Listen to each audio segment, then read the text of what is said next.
Assalamualaikum warahmatullahi wabarakatuh. Baiklah, di sini saya akan menjelaskan materi akuntansi syariah yang kelima, di mana materinya yaitu konsep memelihara harta kekayaan, memperoleh dan menggunakan harta dalam syariah, akad atau kontrak atau transaksi, transaksi yang dilarang, riba dan jenis riba, prinsip sistem keuangan syariah, jenis instrumen keuangan syariah dengan dosen pengampu, Dr. Wirmi Eka Putra, SEMSI, CIKNR, CSRS.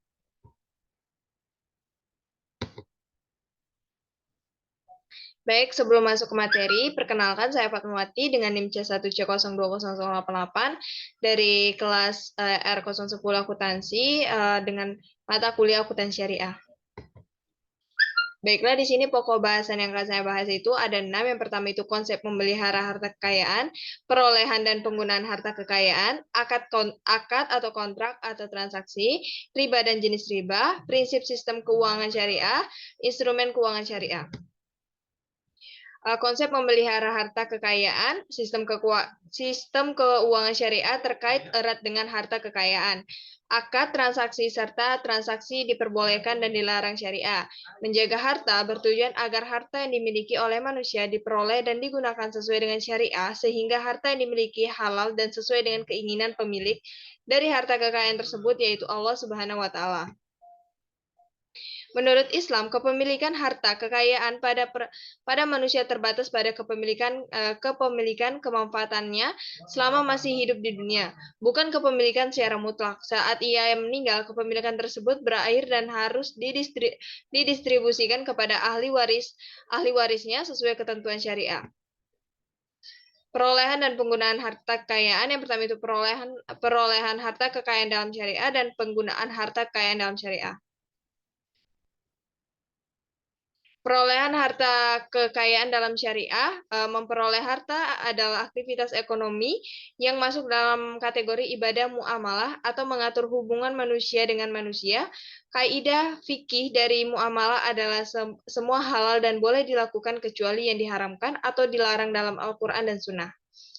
Kaidah fikih ini berlandaskan pada firman Allah dan hadis berikut ini. Yang pertama itu, dialah Allah yang menjadikan segala yang ada di bumi untuk kamu pada Quran surah Al-Baqarah ayat 29. Dan dia menundukkan untukmu apa yang ada di langit dan apa yang ada di bumi untukmu, semuanya sebagai rahmat darinya. Sungguh dalam hal yang demikian itu benar-benar terdapat tanda-tanda kebesaran Allah bagi orang-orang yang berfikir. Quran surah Al-Jasiyah ayat 13. Dan yang halal ialah apa yang dihalalkan Allah di dalam kitabnya, dan haram ialah apa yang diharamkan Allah dalam kitabnya, sedang apa yang didiamkan olehnya berarti dimaafkan atau diperkenankan untukmu. Hadis riwayat At-Tirmizi dan Ibnu Majah.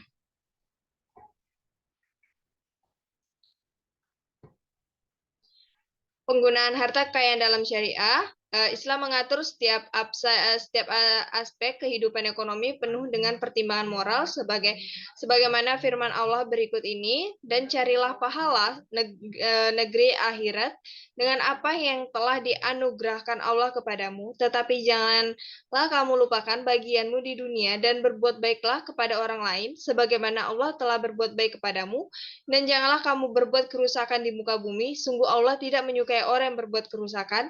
Pada Quran surah Al-Qasas ayat 77. Ketentuan syariah yang berkaitan dengan penggunaan harta. Yang pertama itu tidak boros dan tidak kikir dalam batas kewajaran. Yang kedua itu memberikan infak dan sedekah. Yang ketiga itu membayar zakat sesuai ketentuan. Yang keempat itu memberikan pinjaman tanpa bunga atau qardul hasan. Yang kelima itu meringankan kesulitan orang yang berhutang.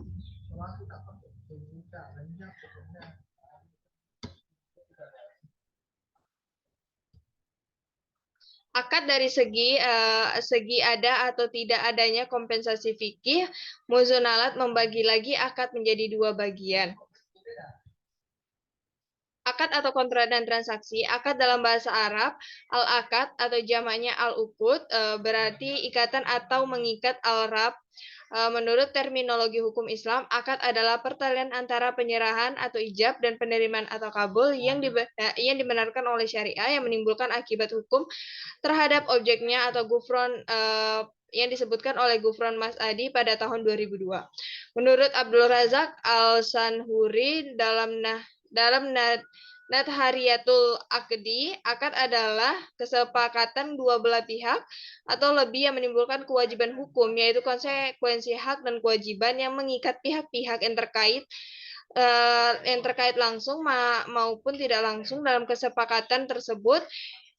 Gufron Masdi pada tahun 2002, akad yang sudah terjadi atau disepakati harus dipenuhi dan tidak boleh diingkari. Akad dari segi ada atau tidak adanya kompensasi, fikih musunalat membagi lagi akad menjadi dua bagian. Yang pertama itu akad tabaru atau gratuitus kontrak adalah perjanjian yang merupakan transaksi yang tidak ditunjukkan untuk memperoleh laba atau transaksi nirlaba. Yang kedua itu akad tijarah atau kompasional kontrak merupakan akad yang ditujukan untuk memperoleh keuntungan.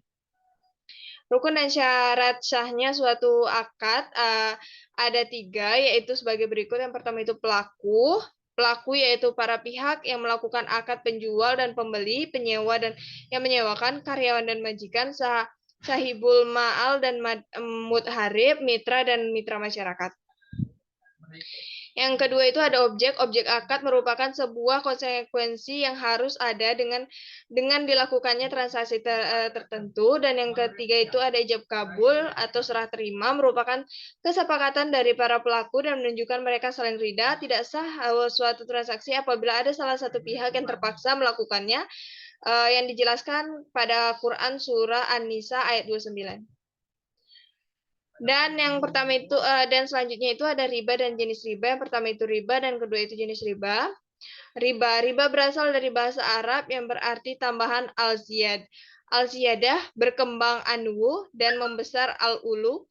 Imam Saraksi mendefinisikan riba sebagai tambahan yang disyaratkan dalam transaksi bisnis tanpa adanya padanan atau iwat yang dibenarkan syariah atas penambahan tersebut. Menurut ijma konsensus para ahli fikih, tanpa kecuali bunga tergolong riba yang disebutkan pada Capra dalam Ascaria pada tahun 2007, karena riba memiliki persamaan makna dan kepentingan dengan bunga. Lebih jauh lagi, lembaga Islam internasional maupun nasional telah memutuskan sejak tahun 1965 bahwa bunga bank atau sejenisnya adalah sama dengan riba dan haram secara syariah. Dan larangan riba itu ada 4. Yang pertama itu pada Quran Surah Ar-Rum pada ayat 39, Quran Surah An-Nisa pada ayat 161, Quran Surah Al-Imran pada ayat 130, dan yang terakhir itu Quran Surah Al-Baqarah 278-280. Jenis riba itu ada 2, itu riba dain adalah riba yang muncul karena utang piutang dan dapat terjadi dalam segala jenis transaksi kredit atau utang piutang di satu pihak harus membayar besar dari pokok pinjamannya. Dan yang kedua itu riba fad adalah riba yang muncul karena transaksi pertukaran atau barter. Riba jenis ini dapat terjadi apabila terdapat kelebihan atau penambahan pada salah satu dari barang ribawi atau barang sejenis yang dipertukarkan. Prinsip sistem keuangan syariah. Yang pertama itu kebebasan berinteraksi, yang kedua bebas dari maghrib, yang ketiga itu bebas dari pengendalian, dan yang keempat itu setiap orang berhak mendapatkan informasi.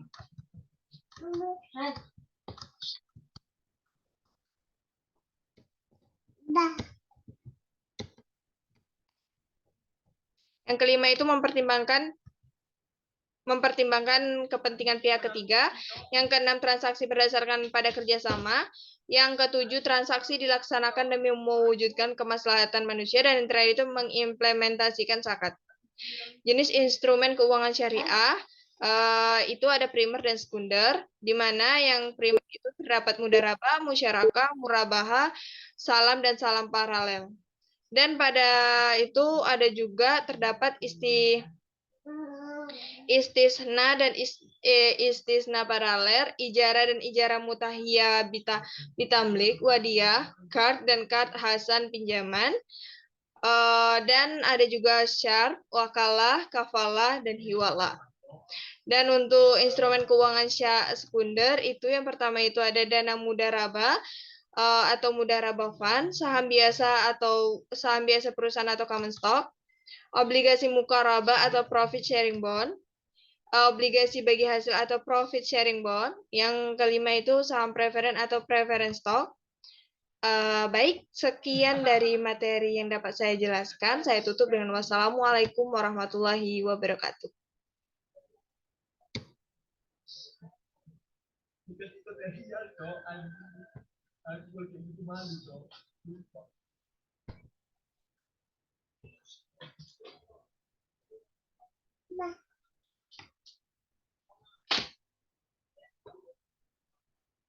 Abah.